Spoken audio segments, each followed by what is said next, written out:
We got an early breakdown for the 2024 New Year's banner. I got a bit of a Christmas cold, so I apologize if I don't sound that well. We're gonna push through though. To bring in the Year of the Dragon, our one representative on the banner is Male Kana. Instead of his mom, we have the Book 7 ladies joining the party, minus Govig, Nerthuz, Kvasir with the quick return, and then the duo of Seiðr and Heiðr.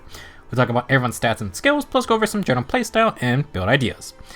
The 4-star focus returns, and it's New Year's Male Kana. He'll be available at 4-star and 5-star rarity. Also, regular Fade Pass seasonal spark rules are back in order. For fans of the Kanas, Female Kana will be our Tempest Trials unit. Longtime players may remember that New Year's Male Corin was our very first Heroic Rush seasonal unit. The Kanas are both dressed in similar colors and clothing, so who's to say Female Corin can't join in the future. For his first ult, Male Kana is a red infantry dragon this time. For stats, he has 37 HP, 42 attack, 46 speed, 20 defense, and 40 res. HP and speed super boons. Unlike their parents, the Kanas are not trainee dragons, meaning they're our first non-trainee dragons for Gen 8.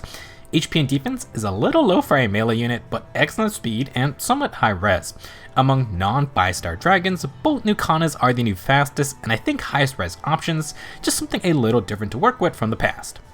For old skills, Male Kana brings some interesting dragon options. The actual Scout A skill is only on Rhea, so this is our second attack and res Scout holder, even if it's only the tier 3. The main difference from tier 4 is you need to have 9 or more res, up from plus 5.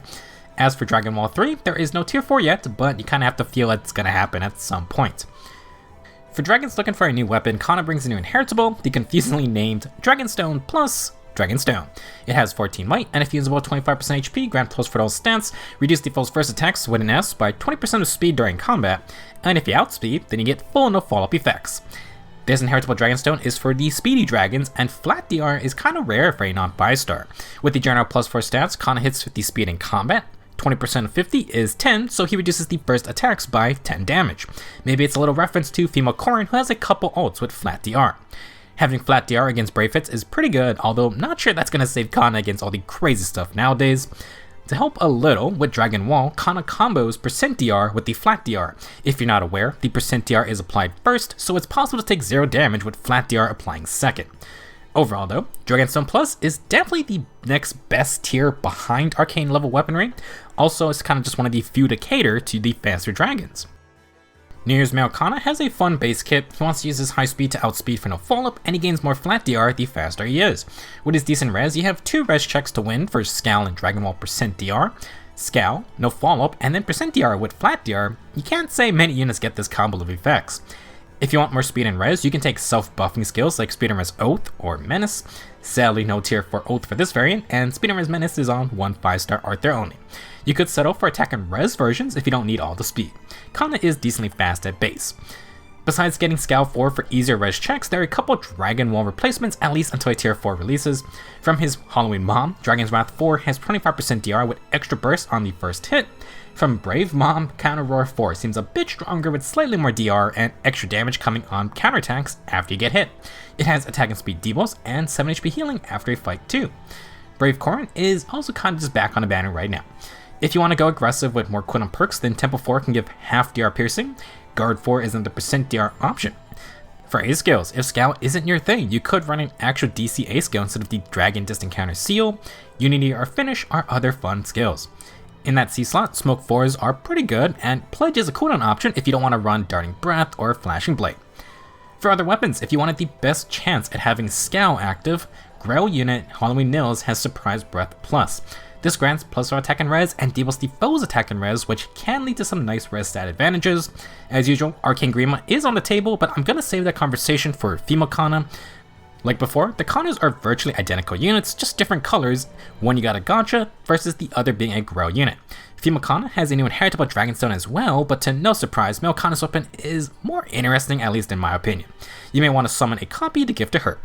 We'll talk about some more skills and build examples in the Tempest Trials video, but feel free to run any setups on either Kana. They won't be dominating their 5-star parent counterparts, but if you wanted a speedy dragon project, the New Year Kanas have a fun stat spread to try and make it work. Up next is New Year's Nerthuz. She's a colorless beast cav this time, and for stats, she has 40 HP, 45 attack, 47 speed, 32 defense, and 21 res. Speed and Res super boons with basically the same stat line as her mythic form. She has a pretty similar kit as before, just some effects are shuffled around. For ult skills, Nerthuz has Aether and Speed Smoke 4. She still has her unique Fruit of Life Beast skill. As a review, it inflicts -5 speed and defense on the foe, grants 40% DR for one hit, and empowers Nerthuz's next counterattack after taking a hit based on the damage she reduces. If she is solo or next to one ally only, she gains no guard and inflicts AoE gravity after combat. If you want to hit and run with Gale Force and Gravity, this new ult can do the same as before. Nerthuz's weapon is the Cube Paper Crane, enables Kanto 2 and accelerates specials. When above 25% HP, grant bonus stats, full no follow-up, and reduces the foe's first attacks with an S by 25% of Nerthuz's speed during combat. The bonus stats is equal to Nerthuz's max special cooldown value times 2 with a base of +5. This is also on Mythic Nerthuz, so she's incentivized to run higher cooldown specials for up to +13 to all stats. Like Kana, Nerthuz has flat DR based on her total speed. With 47 base speed and 4 cooldown Aether, Nerthuz hits 60 speed, 25% of that is 15 flat DR, pretty hefty. As a note, New Year's Nerthuz has the updated Beast Cavity Transformation bonus. Mythic Nerthuz missed the cutoff, which kinda sucks. There's a clash condition for distance move for the Initiator, up to -6 attack and defense debuffs, and if they move 2 spaces, Nerthuz gets 30% DR for one hit. Fruit of Life also has % DR, so double % DR with a big flat DR stacked on after? Not bad. For her new inheritable A skill, Nerthuz has Attack and Speed Wild. This is a new beast only skill that actually upgrades from Attack and Speed Solo 3. If the number of adjacent allies other than beasts or dragons is 1 or fewer, or unit is transformed, then gain +7 attack and speed, breath type cooldown reduction, and heal 7 HP after combat. Similar to Alarm's upgrade from Rouse, Wild makes the solo condition less strict. It actually doesn't matter if you're next to fellow beasts or dragons, and it also works if you're transformed. This skill then grants stats, cooldown, and sustain. Simple and good. For beast, cows, and flowers, this is one way to get cooldown without heavy blade. It's also breath type cooldown, which is just better all around. Seems like a solid pairing with Ratatosk's Beast Agility 4 on the faster beast out there. New Year's Nerthuz is not that different from her Mythic ult, still incentivized to run higher cooldown specials for bonus stats, and still very fast. Nerthuz gains flat DR based on her speed and has multiple % DR skills, especially if transformed. Also, she has the usual full no follow-up. She has Slaying, no guard, and breath type cooldown thanks to the new Wild A skill. This ult doesn't need Alarm since she has Kanto 2, and that is extra nasty with Fruit of Life's Gravity effect. For even more hit and run control, you can use Flared Sparrow to add flame tiles. Defense Smoke 3 with Pathfinder can give the team more follow mobility. Gale Force is on the table to be like her mythic self. Generally, Nerthuz wants to be initiating and mostly solo. She also doesn't have to transform, but extra stats and % DR is a good bonus.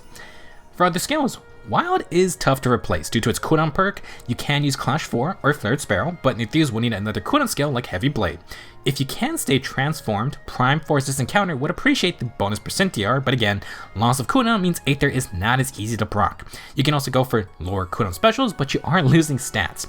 Now for C-skills, if you want upfront stats, Insight is great for an initiator with Kanto, Menace is a fine classic, Speed, Defense and Res, or Panic Smoke are great, but they are for mixed phase usage. If you don't need more stats from your Sacred Seal, Guard is a good insurance. The Sacred Ace Seals also have bonus HP, which is good when you have damage reduction kits. Overall, New Year's Nerthuz is not vastly different from before, but no longer locked to light seasons for Aether Raids. Her Gravity plus Kanto combo is quite good if you need some Gale Force help. Flared Flame tiles can also CC range threats, but you're gonna have to sacrifice the new Wild A skill. Our third New Year's ult goes to Kvasir. This time she's a green infantry mage with 40 HP, 45 attack, 47 speed, 21 defense, and 30 res. Speed Super Boon, basically the same Glass Canyon stats like our mythic version, but with some bonus defense and res. For ult skills, Kvasir has the rare Flash Sparrow, and she also has low speed and res 4, like her mythic ult. Returning as well is her 5 cooldown special, Light is Time. As a refresher, damage is based on 60% of the foe's attack stat, and Kvasir gets passive no guard. 3 conditions that need to be met. 1. If Kvasir initiates, 2. She triggers Light is Time, and 3. She survives. You fulfill all 3 of those to dance the highest HP ally within 2 spaces, and you can inflict gravity on the unit if that ally is ranged. If no ally is danceable, Kvasir instead gets the Times Gate status. Times Gate lets allies within 4 spaces warp next to the user. Basically, Kvasir will let someone follow up either through dancing or warping. Kvasir's Faded Papered Fan is a 14-minute tome that has accelerated specials. If she initiates or is within 2 spaces of an ally, Kvasir gets +5 to all stats and inflicts speed and res debuffs based on 20% of her speed at start of combat. She then gains half DR piercing on every attack, and in the first combat for player enemy phase of a turn, Kvasir gets 70% damage reduction for first hits with an S.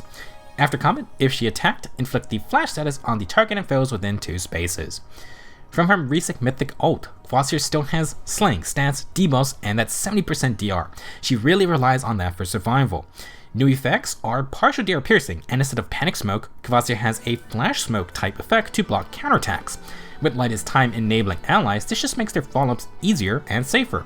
If you do not one round Kvasir, she is going to be pretty annoying. For a new inheritable C skill, Kvasir has Inventory No Follow 4. Should have seen this one coming since it was labeled with a 3. The second line is the exact same as the tier 3 version, every turn granting no follow-up status to inventory allies within 2 spaces. What's new is that the user also gets the no follow-up status, and now they get a regular warp status if they're near any ally. Does not need to be infantry for the self buffs. Outsourcing no follow-up has been extremely common this past year. The devs have almost made it a balancing requirement on every Swordmaster or Speed Infantry released this year. Instead of needing support or using the B skill or Sacred Seal version, Infantry can now run this in the C slot for self-sufficient no follow-up. You can also get warping like Oath 4. As a reminder, the no follow-up status requires a speed check. You can't expect this to work on slower units. Simple, but a good tier for upgrade. More no follow-up options for speedy infantry. Basic game plan for Kvasir is similar to her mythic version, but she does not have the 3 movement of a cavalier. Instead, we have warping. She should be initiating, outspeeding, and this lets her double via no follow-up, and Flash Sparrow gives breath type cooldown. If Kvasir gets hit back, she procs Lightest Time unless the foe has no special charge. Should that special proc, Kvasir dances a nearby ally or lets others warp to her, she inflicts flash on the enemy team for safety.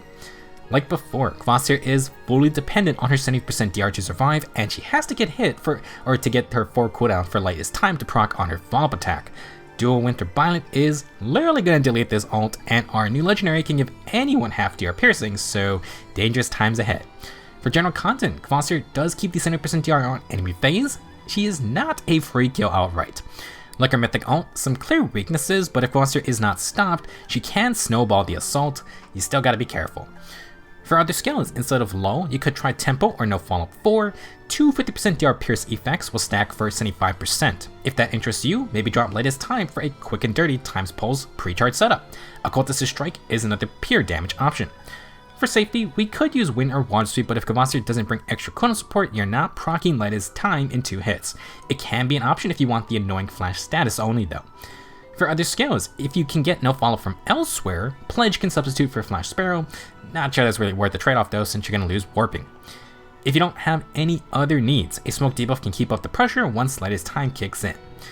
Overall, New Year's Kvasir has the same general playstyle as her mythic version, same weaknesses and issues plus less range, but Kvasir now has the assortment of infantry skills to pick from. Lightest Time is neat, but feel free to try out lower cooldown specials instead. Last up for today, Duo Seiðr and Heiðr. Kinda thought Govik would be here, but expect that summer ult coming soon. Very confusingly, Duo Seiðr is a flying blue mage. Through godly power, Seiðr just menacingly floats now. I will 100% forget she's a flyer. For stats, Seiðr has 40 HP, 47 attack, 29 speed, 17 defense, and 46 res. Attack super boon and similar stats spread to her mythic self. The extra BST is going to go to attack and res. For old skills, Seiðr has Iceberg and Remote Mirror. She has her unique C skill, but it has been upgraded over the past year. Not gonna lie, a lot going on here. If you understand Heiðr's Gold Serpent Rally, then we're basically mirroring those effects. Goddess Tamari has a slick animation, 14 might, and accelerated specials. On turn 2 onward, Seiðr gets Kanto 1.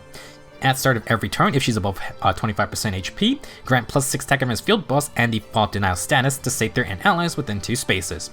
For combat, if above 25% health, grant plus 5 to all stats plus an additional X. X is equal to the turn number times 2. On turn 4, you're going to get the max plus 8 to all stats. From turn 3 onward, gain Treachery true damage that also uses nearby ally field boss. From turn 4 onward, if unit initiates and has 5 or more res than the foe, then gain Brave attacks. Okay, so far, Duo Seiðr has Heiðr's Gold Serpent effects built in. Over time, you gain more stats, Kanto 1, Treachery, and Brave attacks. Heiðr is a ticking time bomb, except in some JoJo-esque shenanigans, Duo Seiðr can leap forward in time. If Time's Gate is active on Seiðr or Time's Grip is active on the foe or any nearby foes, then the turn number automatically is treated as 4. If those 2 statuses are in play, Duo Seiðr can gain all these effects from turn 1.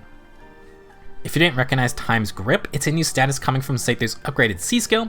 Future Sighted is not rearmed Lucina's Future Sight. It is a huge buffed up version of Mythic Seiðr's Future Focused. After foes at start of turn skills trigger for the closest foe in line with Seiðr, if she has higher res than that foe's res plus X, and if Time's Grip is not active on said foe, then end that foe's action and inflict Time's Grip on them. For personal combat, Seiðr needs to be within 3 spaces of an ally. She's going to gain plus for all stats, a free follow-up attack, and 30% DR for 1 hit. Alright, let's back it up. Unlike the Mythic ult, Future Sighted works every turn. The res check still depends on distance from Seiðr to the foe times 3, but now she gets a 5 res advantage. So if Seiðr is 4 spaces away, 3 times 4 is 12, 12 minus 5 equals 7. Seiðr needs 7 more res than the foe to end their turn and inflict Time's Grip. This status is a straight -4 to all stats in combat, and it neutralizes the unit's skills during allies combat. Think of it like the feud skills, except you're targeting the supporting unit directly. Just to be clear, this is not going to stop Savior.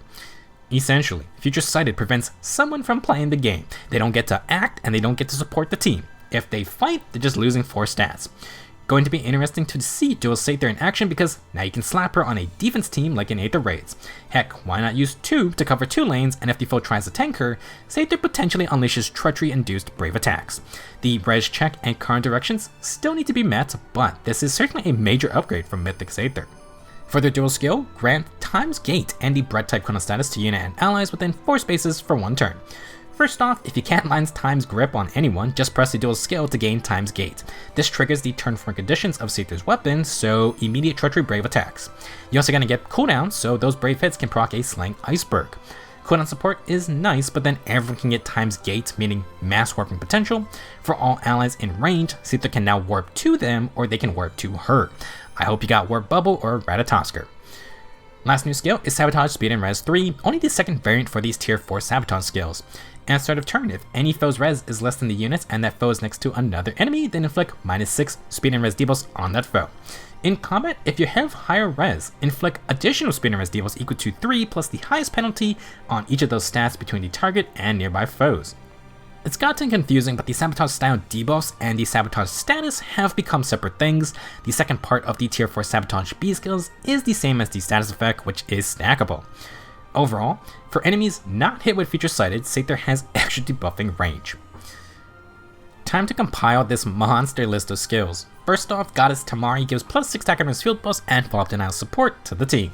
This +6 res can contribute to the Future Sighted's res check. If an enemy is in line with Seiðr with lower res, they immediately end turn and gain Time's Grip, preventing their skills from supporting their allies.